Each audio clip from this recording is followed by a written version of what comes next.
je crois que vraiment, plus je pratique le chamanisme, plus je me rends compte que pour moi, c'est pas indispensable de savoir à quelle culture je m'accroche, je me raccroche.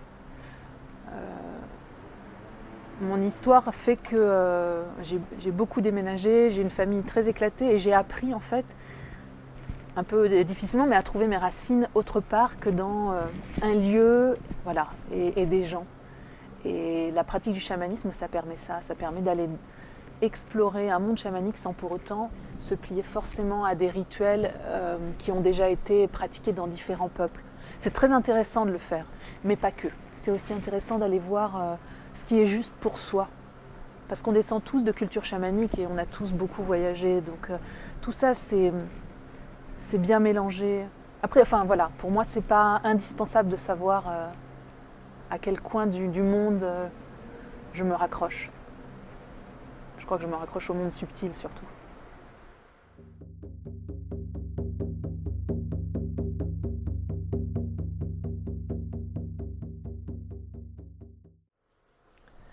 Alors, moi, il se trouve que depuis que je suis toute petite, j'ai une sensibilité au subtil, à l'invisible. Je pense que d'ailleurs c'est assez répandu.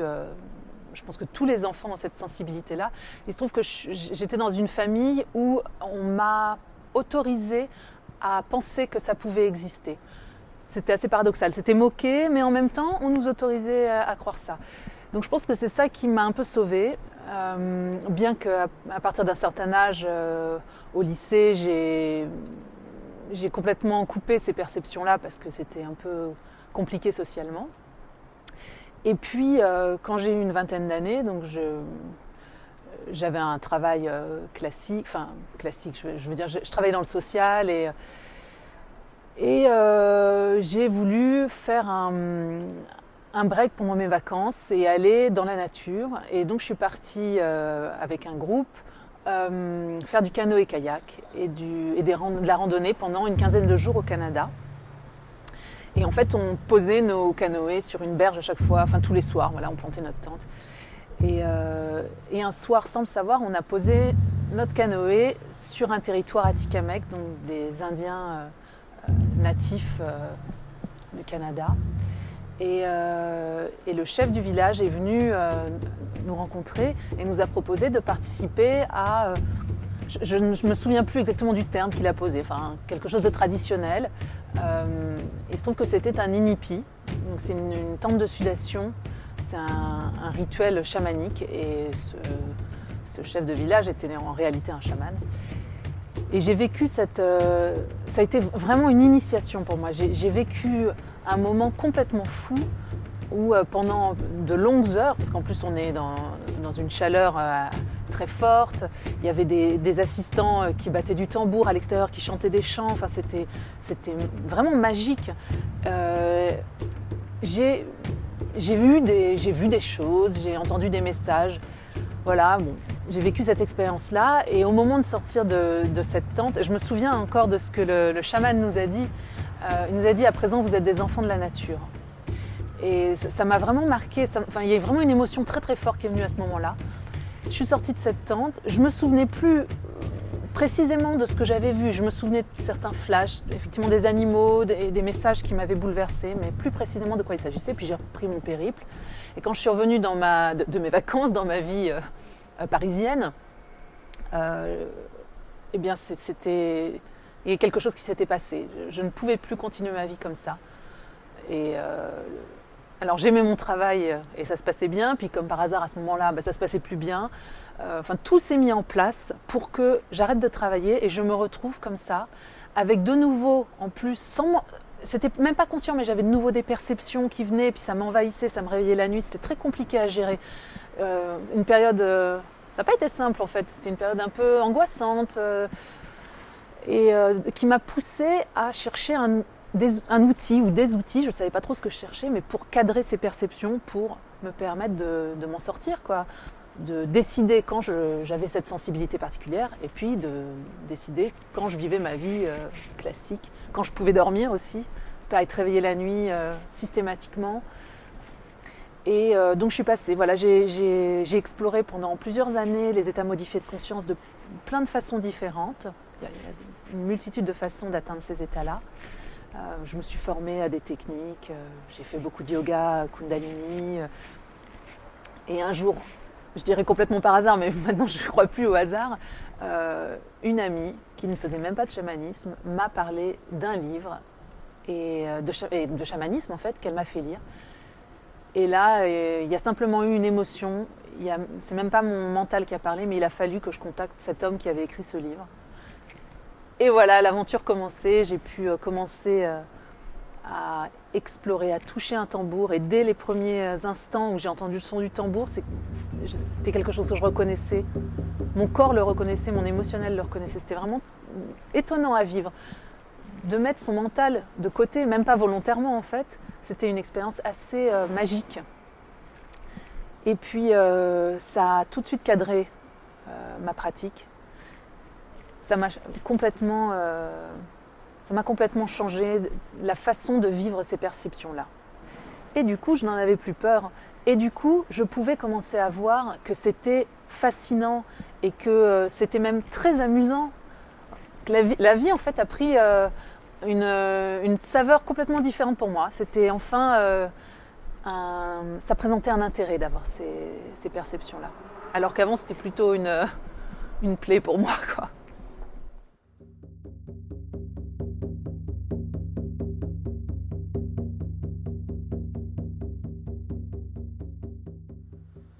Alors, le truc n'était pas simple pour moi, c'était que ma sensibilité, elle n'était pas que dans un axe.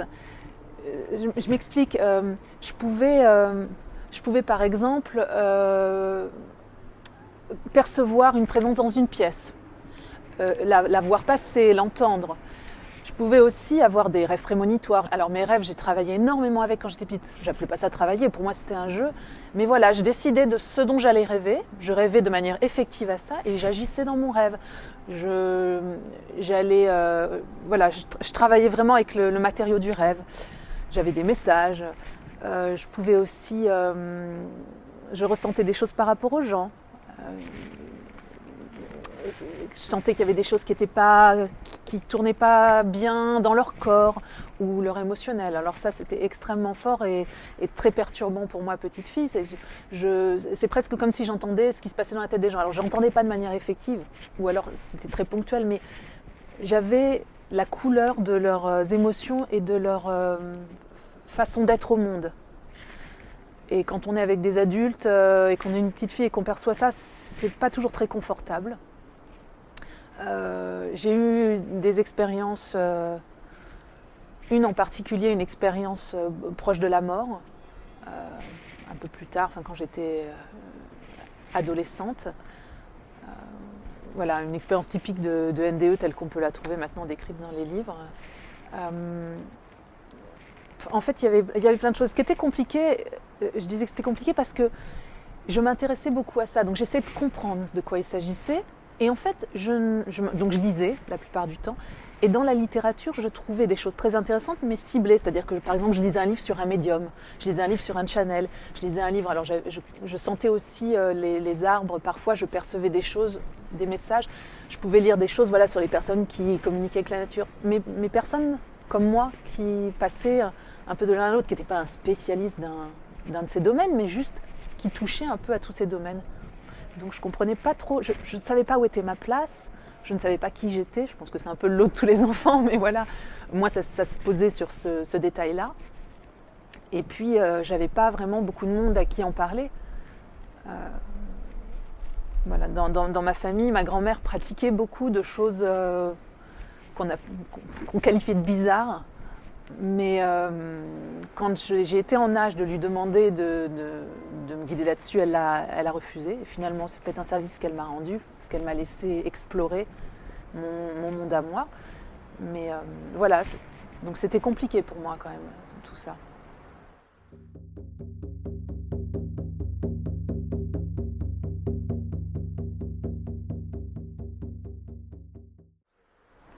Alors, il se trouve que en consultation chamanique, j'ai pas mal d'enfants qui viennent me voir. Peut-être justement parce que j'ai eu cette expérience-là. C'est très délicat. Parce que d'un côté, je n'ai aucune envie de leur conseiller quoi que ce soit, parce que c'est leur expérience et qu'elle est certainement extrêmement riche sans que je vienne y mettre mon grain de sel. Et d'un autre côté, j'entends leur peur, parce qu'il y a vraiment de la peur qui est présente quand on n'est pas soutenu là-dedans. Alors la façon dont moi je les accompagne, c'est avec mes outils chamaniques, et la plupart du temps, je leur fais faire des voyages chamaniques pour qu'ils puissent voir. Alors dans un déroulé de voyage, il y a un départ et un retour, et le retour se retrouve au point de départ. Voilà, on revient au même endroit. Et faire pratiquer ce voyage chamanique aux enfants, ça permet de poser une structure dans ces perceptions. Ce qui a été ma recherche, moi, quand j'étais enfant, qui a tout solutionné pour moi. Donc, voilà, je leur propose cet outil-là. Je leur donne quelques bribes d'informations sur ce qu'est le chamanisme, tout en leur disant que c'est une façon de fonctionner et qu'ils peuvent avoir aussi la leur. Il y a quelque chose qui plaît beaucoup aux enfants. Alors le chamanisme, ça plaît énormément aux enfants. On retrouve dans beaucoup de contes des trames chamaniques, ne serait-ce que Alice au Pays des Merveilles. C'est exactement ça. Alice, elle s'endort, on ne sait qu'à la fin, mais malgré tout, le chaman, c'est quelqu'un qui travaille dans ses rêves. Souvent pour les chamans, la réalité, elle est dans le rêve, elle n'est pas ici. Donc Alice s'endort, elle descend dans un trou, et là, elle rencontre des animaux qui lui parlent. Et ça, c'est vraiment exactement ce qu'on fait en chamanisme. Donc pour les enfants, c'est quelque chose d'absolument normal et qui parle vraiment à leur inconscient.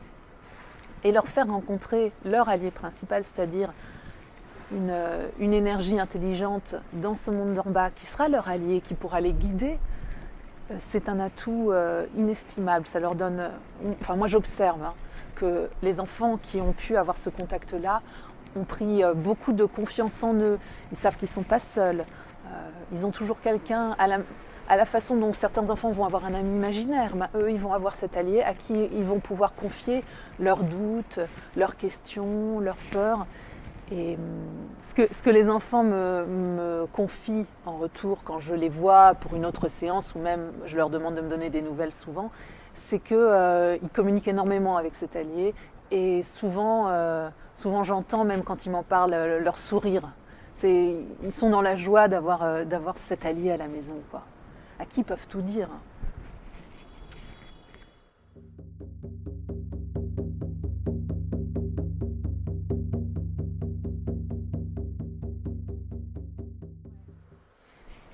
Alors des rencontres, évidemment il y a eu des rencontres marquantes.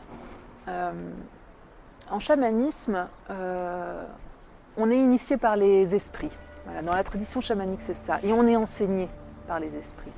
Et moi, j'ai vraiment l'impression que c'est ce qui m'est arrivé. Parce que mon changement de paradigme, ce qui a vraiment marqué une bascule dans ma vie, c'est cette hutte de sudation que j'ai vécue et les messages, même si je ne m'en souviens pas, c'est les messages que les esprits m'ont donnés à ce moment-là. Après, il y a les rencontres humaines. Et là, j'ai eu la chance de rencontrer des personnes bienveillantes et qui n'étaient pas dans le pouvoir. Il y a eu des personnes typiquement liées au chamanisme, entre autres Laurent Hugli qui m'a vraiment accompagnée et permis d'explorer en confiance ces mondes-là. Plus récemment, il y a eu Oula Stresslö. C'est la première femme praticienne chamanique que j'ai rencontrée. Et ça a une importance très, très grande pour moi parce que jusqu'à présent, j'explorais le chamanisme sans investir mon féminin. C'était vraiment à part. Et Oula m'a permis de comprendre qu'il y avait un équilibre à trouver là-dedans. Le chamanisme, ça demande d'accueillir en fait. C'est-à-dire ça fait appel au côté yin en fait. On dit souvent que le chaman c'est un os creux. Il reçoit l'information. Donc c'est très yin ça, c'est très féminin en fait. Et dans les différents peuples qui pratiquent le chamanisme, et Dieu sait qu'il y en a, il y a autant de femmes que d'hommes en fait. Souvent les femmes dans la première partie de leur vie, sont plus occupés à faire les tâches ménagères, à s'occuper des enfants, et c'est pour ça que c'est peut-être moins significatif. Mais une fois que tout ça est fait, elles chamanisent autant que les hommes. Donc voilà, ça c'était une merveilleuse rencontre. Et puis à côté de ça, d'autres rencontres qui sont très importantes pour moi, c'est toutes les autres rencontres. Mais c'est vrai, hein, c'est très sincère ce que je dis.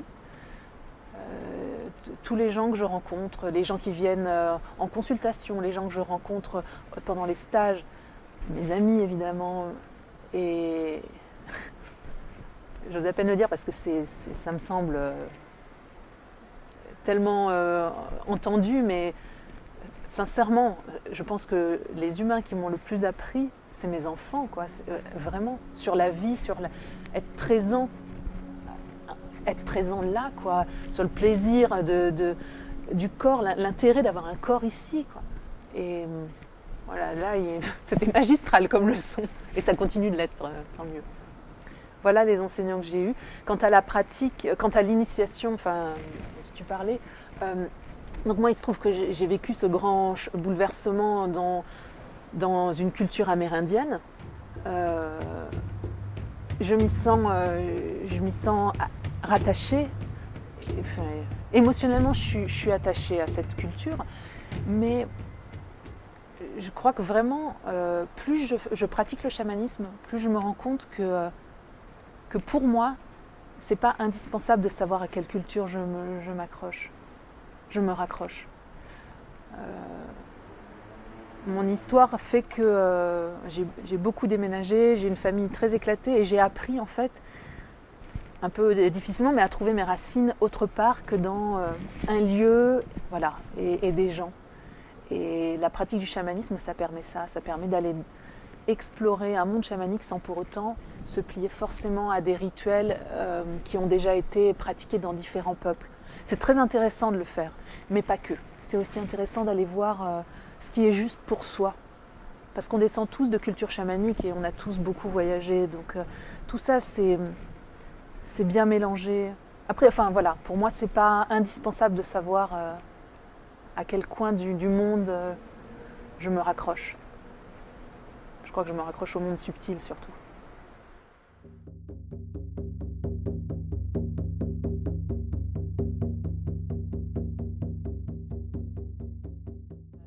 Foundation for Shamanic Studies, c'est une fondation qui a été créée par un anthropologue qui s'appelle Michael Harner, qui dans les années 50 a été confronté au chamanisme d'une manière assez particulière puisque pour une fois il est sorti de la consigne qui était celle de l'époque d'être simplement observateur de ce qui se passait et il a expérimenté le savoir chamanique. Alors à l'époque, lui, il était en contact avec des populations qui travaillaient avec des plantes psychotropes, donc il a appris de consommer ces plantes et eu accès à des visions. Il s'est rendu compte de tout le matériel auquel on pouvait accéder dans ces visions-là. Il a pu en parler, enfin voilà, il a écrit un livre à ce sujet qui s'appelle La Voix du chaman, qui est passionnant et qui raconte son chemin dans le chamanisme. Mais voilà, il s'est rendu compte que c'était à prendre en considération et il s'est mis à explorer différentes traditions. Alors, en explorant différentes traditions, il a vu que ça se pratiquait de manière très différente selon les coins du globe, mais qu'il y avait une trame commune et que ce savoir était en perdition. Et donc il a créé cette fondation pour préserver ce savoir, pour le transmettre aussi. Et puis c'est une fondation aussi qui étudie le savoir chamanique. Il y a des écrits, d'ailleurs il a sorti un nouveau livre qui s'appelle Caverne et Cosmos qui parle de ça puisqu'il y a une bibliothèque de voyages chamaniques. Et puis il y a des actions aussi, cette fondation fait des actions pour différentes populations, pour les soutenir. Donc dans une des branches de cette fondation, il y a effectivement la transmission, il y a des stages qui ont lieu un peu partout dans le monde, il y en a en France. Alors pour les francophones, il y a en France et en Suisse. Voilà. Et donc moi je fais partie des deux personnes qui sont en France, donc avec Laurent Hugli et qui transmettent ces stages-là. Alors, dans les séminaires, en fait, on apprend à expérimenter les outils chamaniques, à expérimenter les voyages, à rencontrer ses alliés, et puis voilà, à explorer différentes traditions aussi. Alors, il existe plusieurs stages. Chaque stage a une thématique particulière. Il y a un stage de base vraiment pour expérimenter l'outil chamanique, pour savoir comment on voyage, et puis ensuite on peut aller expérimenter différents outils. Par exemple, on peut aller faire un stage d'extraction, un stage de recouvrement pour vraiment explorer tout cela et voir comment on peut le pratiquer chacun. Parce que le but en fait, c'est pas de plaquer une tradition et de demander à tout le monde de pratiquer dans cette tradition-là. Le but, c'est d'aller chercher sa propre tradition, d'aller voir comment, de manière authentique, on peut faire ces soins-là.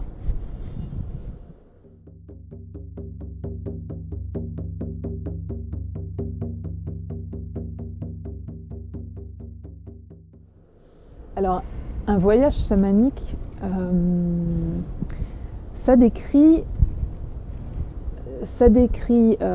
l'exploration qu'un praticien chamanique va faire dans les mondes subtils.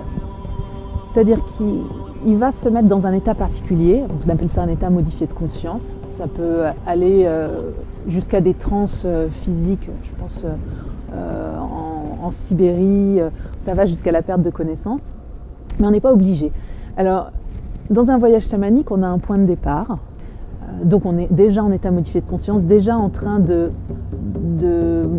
d'accéder à des informations qui ne sont pas forcément les informations qu'on voit là. C'est comme le revers de la médaille en fait. On voit le monde subtil du monde qui est ici. Donc on a ce point de départ et on va voyager. On dit voyager parce que souvent c'est dans des paysages d'ailleurs. On se retrouve dans des forêts, voilà. Et on va être guidé par une intention de travail, donc ça peut être un soin pour une personne qui nous demande, ça peut être une question, ça peut être simplement une exploration. Et puis, lorsqu'on a terminé, on va revenir à ce point de départ, ce qui nous permet de revenir aussi dans notre corps physique et puis d'être tout à fait alerte à la fin de ce voyage et de pouvoir continuer notre vie comme d'habitude. Pour se mettre dans des états modifiés de conscience, on peut utiliser beaucoup de choses. Moi, en l'occurrence, j'utilise le tambour, le son percussif, et puis le hocher, les chants. On peut pratiquer ça de plein de façons. On peut pratiquer ça par l'alimentation, faire un jeûne, ça met dans un état particulier. On peut pratiquer ça. Alors, il y a beaucoup de chamans qui travaillent avec les plantes de pouvoir, qui sont des psychotropes. Donc, c'est assez médiatisé d'ailleurs. On en voit beaucoup en Amérique du Sud avec l'ayahuasca. Castaneda avait parlé beaucoup du peyote. Et puis, en Afrique, on a l'iboga. Enfin, là, je n'en cite que quelques-unes, mais enfin, il en existe beaucoup. On peut aussi accéder à ces états-là par le mouvement. La rotation soufie est une forme de prière, ça met dans un état particulier. On n'est pas obligé non plus d'aller dans la rotation soufie, mais le fait de danser peut permettre, et d'ailleurs les chamans bougent beaucoup et dansent leurs alliés. C'est important de mobiliser le corps dans ces moments-là, il permet de passer dans des états particuliers. Voilà, je ne sais pas s'il y a d'autres choses à dire.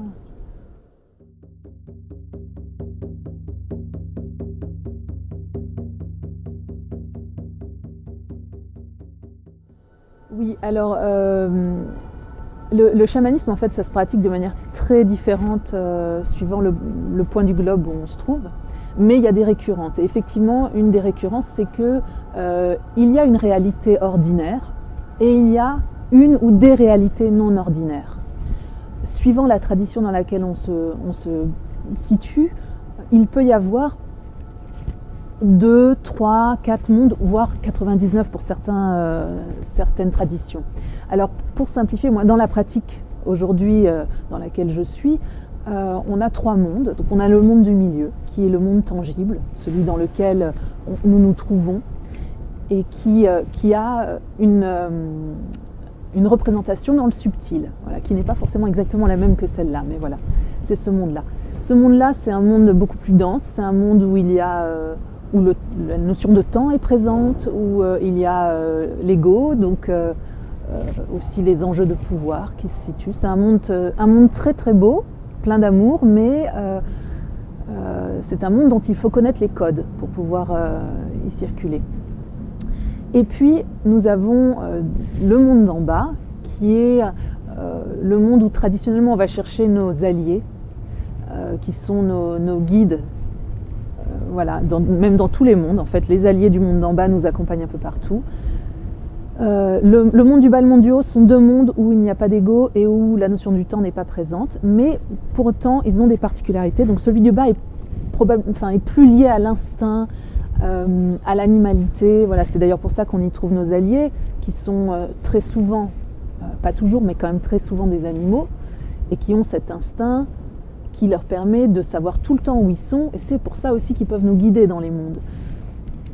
Et puis il y a le monde d'en haut, qui est un monde plus spirituel. C'est le monde où on va trouver les grands guides, où on va pouvoir poser nos grandes questions existentielles.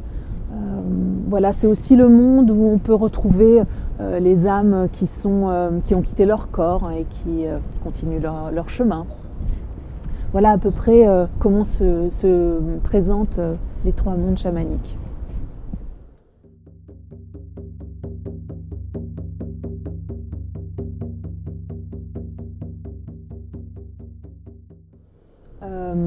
Un allié, c'est une énergie intelligente qui va se manifester à nous sous une forme particulière. Donc comme je l'évoquais tout à l'heure, ça peut être un animal. Alors dans les esprits en fait, qu'on rencontre dans ces mondes-là, il y en a un particulier, c'est notre allié principal. C'est celui, il va porter des termes différents suivant les cultures. Ça peut être mon animal de pouvoir, mon animal totem. Enfin voilà, il y a des termes.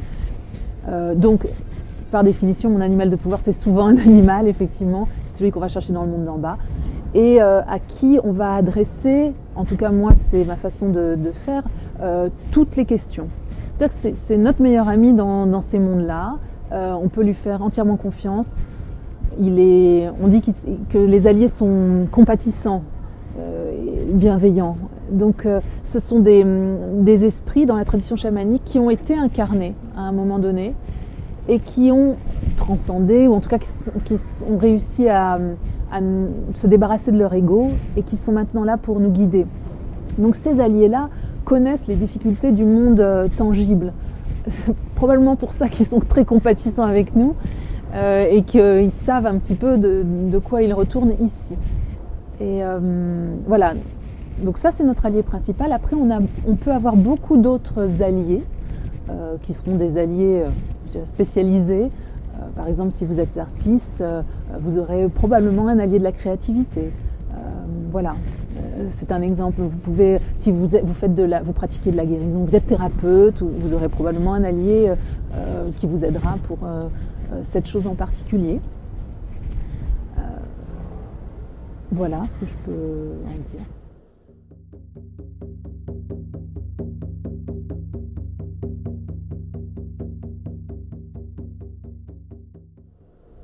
On considère que tout problème rencontré ici dans le monde tangible provient d'un dysfonctionnement ou d'un dérèglement dans le monde subtil.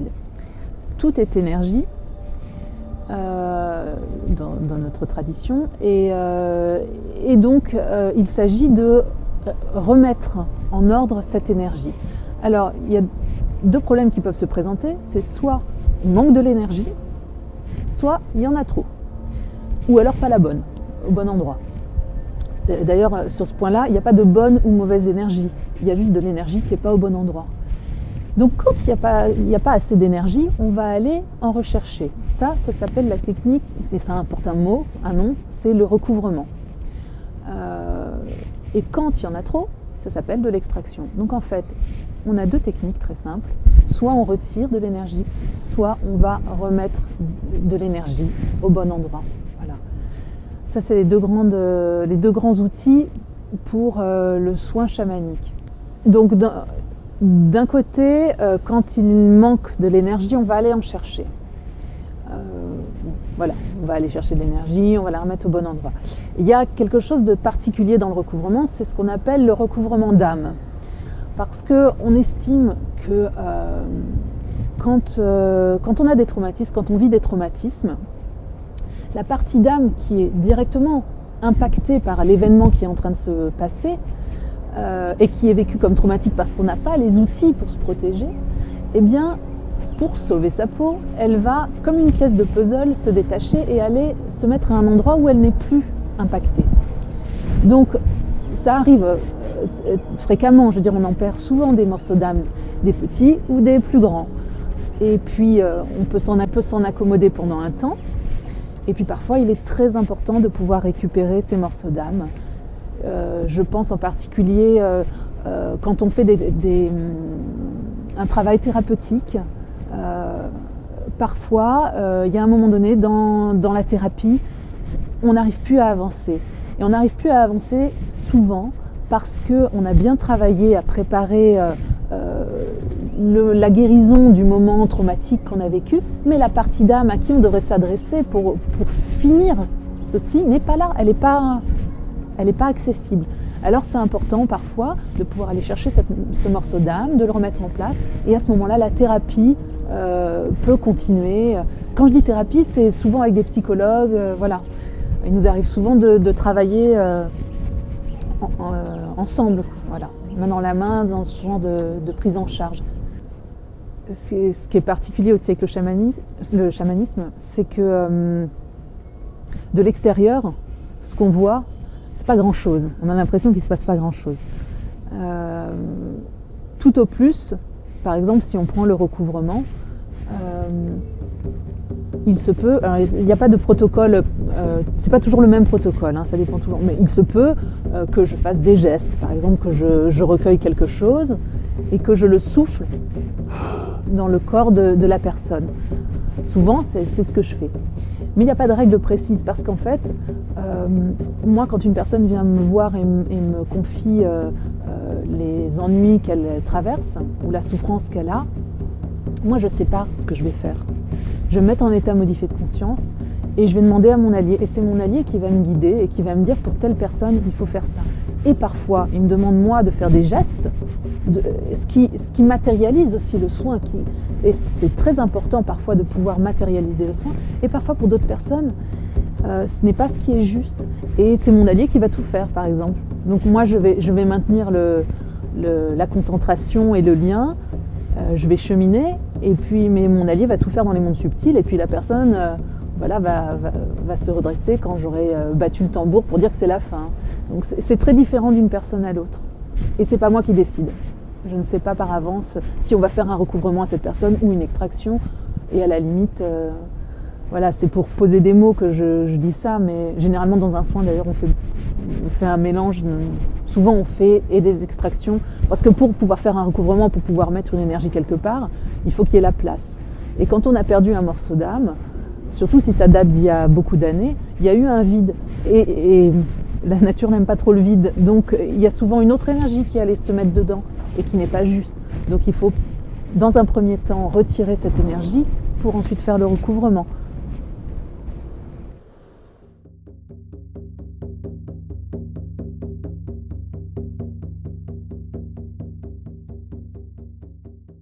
Évidemment, il y a toutes sortes de demandes. Des soins, je pense à ce monsieur qui avait, c'est amusant, il avait un hoquet qui ne passait pas. Ça paraît amusant comme ça, mais c'est un monsieur dont le hoquet a duré plusieurs jours, non-stop, jour et nuit, qui a été hospitalisé pour ça, médiqué, ça ne passait pas. Et ça commençait à fatiguer de manière inquiétante son cœur. L'intervention du soin à ce moment-là a permis que le hoquet s'arrête immédiatement et qu'il puisse se reposer, voilà. Et que le cœur puisse reprendre un peu des forces. Donc ça, c'est quand même très intéressant de voir qu'on a des outils. On ne pense pas toujours à ces outils-là, à l'outil chamanique, j'entends, quand on est dans un moment de crise où on a peur et on va voir les médecins, on prend des médicaments, mais si on a la chance de pouvoir y penser, ça peut quand même solutionner beaucoup de choses. D'autant que les médicaments avaient déclenché des effets secondaires très problématiques. Donc voilà, on était vraiment dans un moment où il n'y avait plus le choix, il fallait trouver quelque chose à faire. Des enfants aussi qui étaient prisonniers de ces perceptions. Je dis prisonniers parce que c'était douloureux pour eux et qui reprennent goût en fait à leur quotidien tout simplement, quoi. Le but de tout ça, c'est pas de se lancer dans une spiritualité. Le but, c'est très pragmatique, le chamanisme. Il faut que le résultat soit là dans la matière pour qu'on continue de vivre notre vie, quoi. On est incarné, on est ici, on est là pour vivre ce qui se passe ici. C'est très intéressant d'aller explorer les mondes subtils, mais c'est ici, pour l'instant, qu'on fait notre quotidien. Donc voilà, le fait qu'un enfant puisse recommencer à jouer avec les copains, recommencer à bien dormir la nuit, c'est juste le but, quoi. Après, s'il crée des liens particuliers avec ses alliés, c'est toujours un bonus supplémentaire, mais voilà. Moi, je suis contente quand la personne qui vient me voir pendant une séance chamanique, quand elle ressort, elle a retrouvé le sourire et elle se sent mieux. Et pour moi, ça, c'est la guérison. À la limite, après que la personne me fasse un retour en me disant ma pathologie physique n'est plus là, j'ai retrouvé les souvenirs que j'avais perdus et je comprends enfin pourquoi j'agissais comme ça. C'est important pour la personne, mais pour moi, le soin, il a déjà eu lieu.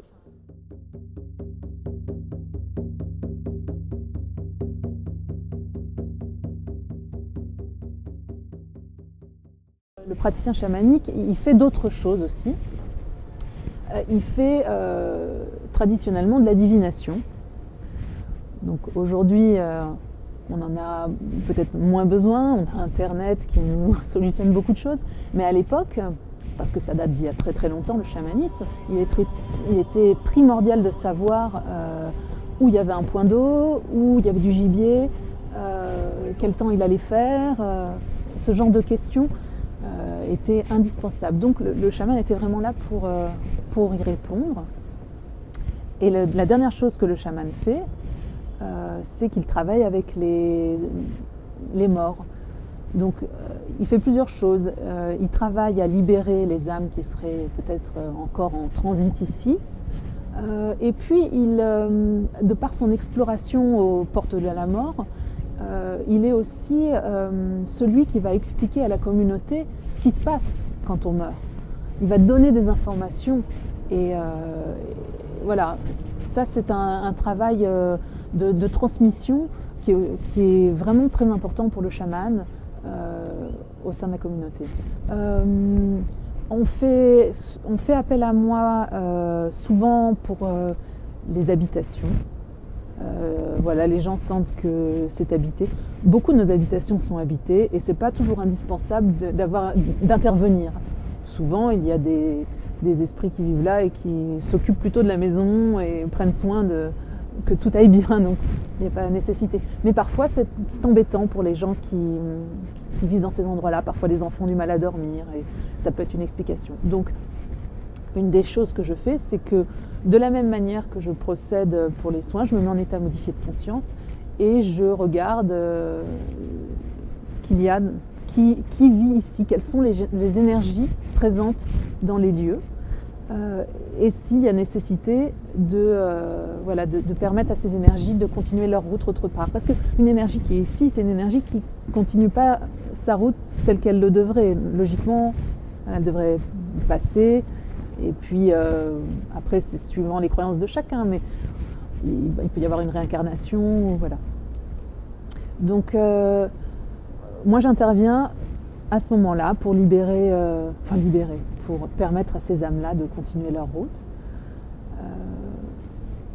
Et je citais tout à l'heure les alliés spécialistes. Par exemple, moi je travaille avec, j'ai un allié particulier pour faire ça, qui est l'allié qui travaille avec tout ce qui est du domaine de la mort.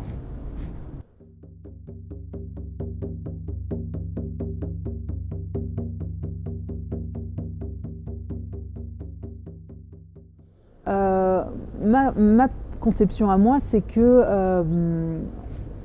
notre âme continue après. Une fois, je ne peux pas penser autrement, puisque déjà, là, de mon vivant, parfois mon âme sort et va se balader dans des mondes subtils et revient. Donc j'ai aucune raison de penser que ça ne se passe pas de la même façon quand mon corps ne sera plus en état de fonctionner. J'ai exploré pas mal les mondes subtils autour de la mort. Voilà. Et de mon expérience,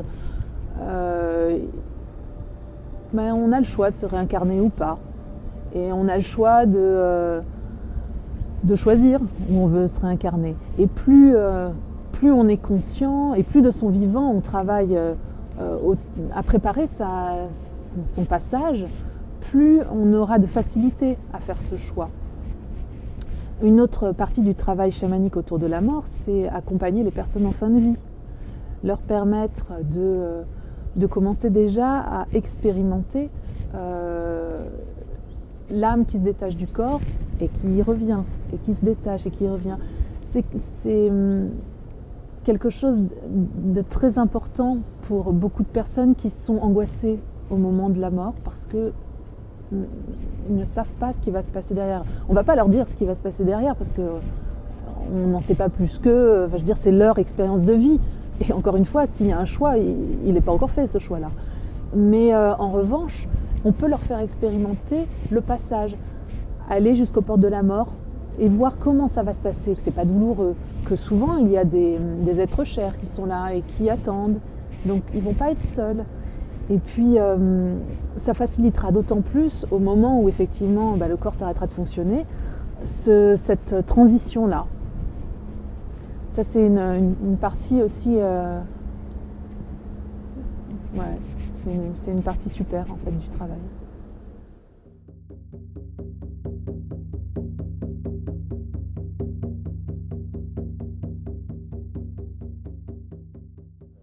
Non, c'est pas quelque chose que je partage. Je pense qu'on peut tous faire du chamanisme, ça c'est sûr. Mais être chaman, c'est quelque chose. C'est pas nous qui décidons d'être chaman. C'est ces énergies intelligentes, ces esprits qui choisissent le chaman. Et le chaman, souvent, il n'a pas trop le choix. Et puis, souvent, il n'est pas d'accord au début. Hein. C'est pas quelque chose qu'il avait prévu de faire. Voilà. Alors, on ne va pas faire de généralité, mais dans les différentes traditions, on parle de coup de foudre chamanique, mais dans le sens pas tomber en amour, hein, quoique après ça vient, mais sur le moment, ça peut être assez confrontant. Et ça génère un changement de paradigme, ça c'est sûr. Et souvent dans les différentes traditions, il y a des initiations à la suite de ça. Donc le chaman, l'initié est pressenti pour être chaman, il a été nommé par les esprits. Et on va vérifier, il va vivre une série d'initiations pour prouver qu'il est capable d'être chaman. Cette série d'initiations, elle est souvent liée à des expériences proches de la mort, parce que quand on arrive à revenir de la mort, on prouve qu'on s'est comporté comme un esprit. Et donc on est capable de communiquer avec les esprits, donc qu'on peut être chaman. Il y a des initiations qui sont un peu difficile parfois. Chez les Inuits par exemple, on mettait l'initié nu dans un igloo, sans eau et sans nourriture pendant plusieurs jours. Et évidemment, au bout de plusieurs jours, quand on revenait le chercher, s'il était vivant, ça ne pouvait être que parce qu'il avait été aidé par les esprits, parce que ce n'était pas possible humainement de survivre à ça. Voilà pourquoi je pense qu'on peut pas déjà décider d'être chaman, et puis on n'est pas tous chamans, et heureusement. Mais on peut tous pratiquer le chamanisme pour soi. Un chaman, c'est une personne qui communique avec les esprits, qui est un spécialiste des états modifiés de conscience, qui sait se promener dans ces différents états et surtout en revenir, et qui pratique 3 choses. La guérison, donc avec les outils d'extraction de recouvrement dont on a parlé, le travail de psychopompe, donc le travail avec les morts, et la divination. Voilà, si je devais résumer de manière très brève et schématisée ce qu'est un chaman, voilà ce que je dirais. Voilà ce que je dirais.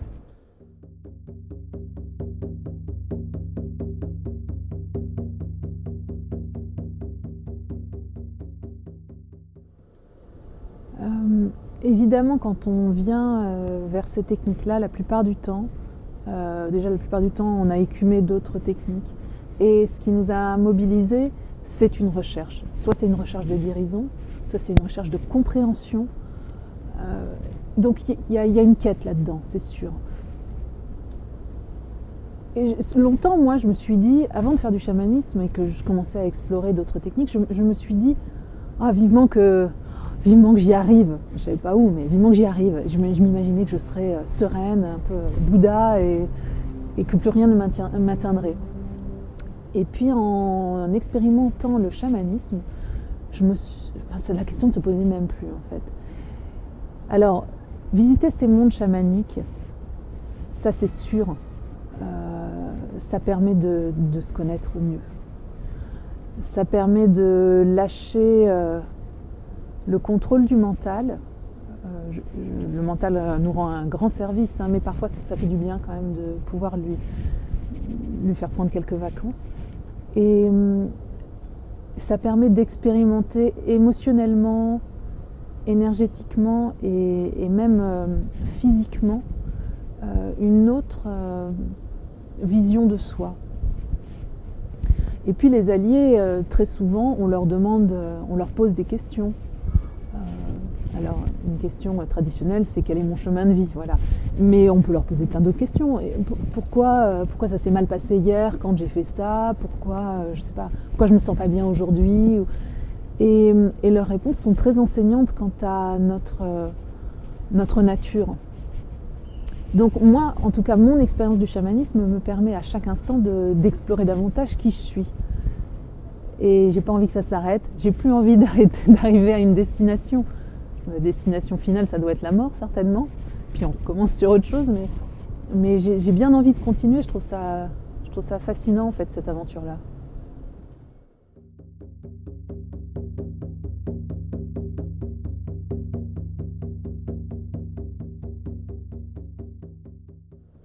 On peut pratiquer le chamanisme de manière éthique à partir du moment où on ne fait pas d'ingérence.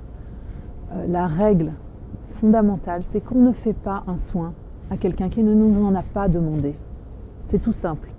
Et à partir de là, on évite toute dérive. S'il y a une demande, on peut intervenir. S'il n'y en a pas, on n'intervient pas. Se pose souvent la question, j'anticipe, se pose souvent la question des enfants. Alors, le parent est responsable de son enfant, est responsable de son bien-être. Donc si un parent demande un soin pour son enfant, on peut intervenir. Enfin, en tout cas, moi, ma politique, c'est que je vais en parler avec l'enfant et je vais lui demander s'il est d'accord. Après, si l'enfant me dit non, je ne ferai pas le soin. Voilà. Et de la même façon, je ne vais pas intervenir pour un enfant si le parent n'est pas d'accord. Et c'est amusant parce que les enfants aiment beaucoup faire des voyages chamaniques, mais parfois, ils n'ont pas du tout envie de voyager. Et ils sont très forts pour empêcher que le voyage se fasse, d'ailleurs.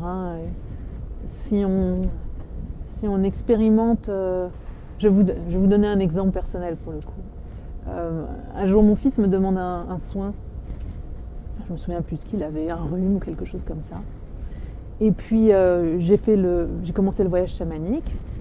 Donc je fais le soin, je vois ce qui se passe. Et puis tout à coup, c'est comme si l'image était arrêt sur image. Je ne pouvais plus avancer dans le voyage chamanique. Et là, j'entends mon fils « Oui, maintenant, moi, j'en ai marre !» Et il se lève et il part. Et je pense que... Alors, comme je perds la notion de temps, je pense que le voyage avait duré trop longtemps. Et effectivement, il en avait assez, il avait envie d'aller jouer. Il s'est levé, il est parti. Mais moi-même, je ne pouvais pas continuer le voyage. Il avait arrêté le voyage. C'était assez étonnant. C'était une expérience très amusante et très enseignante pour moi. Mais parce que je pars avec cette consigne-là que je ne ferai pas de voyage si la personne n'est pas OK. Donc je pense qu'on règle aussi le curseur à ce moment-là. Il est tout à fait possible de passer outre ce genre de choses. Mais une fois de plus, c'est chacun qui décide en fonction de son éthique personnelle.